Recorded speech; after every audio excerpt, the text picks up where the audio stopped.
Rocky was a powerful German shepherd with eyes like storm clouds and a bark that could freeze a room. He had been found wandering the outskirts of a small town, skin stretched tight over his bones, ribs like piano keys, and a collar embedded deep into his fur. No one knew what he'd been through, but his growl said enough don't come close. Animal control brought him to the local shelter, where he was labeled dangerous within days. He lunged at the bars of his kennel, barked at anyone who passed by, and refused to eat if someone was watching.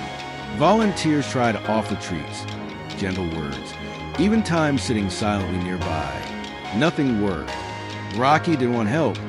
He wanted everyone gone. "He's too far gone," one staff member muttered. "Trauma like that, you can't undo it."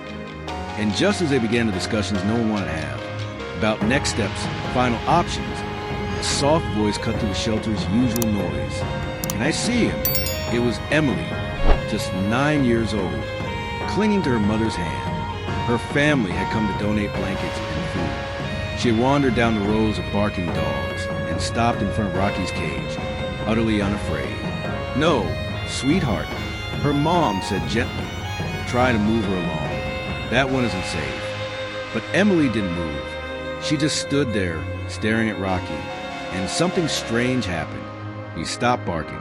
He didn't lunge. He sat. For the first time in weeks, Rocky's eyes softened.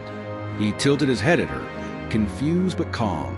Emily came back the next day, and the day after that, she'd sit cross-legged outside his kennel and read him stories about dragons and adventures and lonely wolves that became heroes.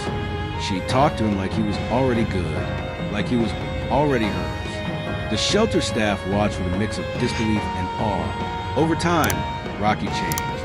He began to eat only when Emily was near. He stopped growling when others approached. One day, after nearly 3 weeks, he let her touch him through the bars.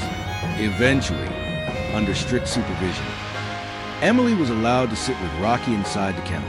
He curled up beside her like a puppy, his huge head resting on her tiny lap. He would look up at her with eyes full of something new trust.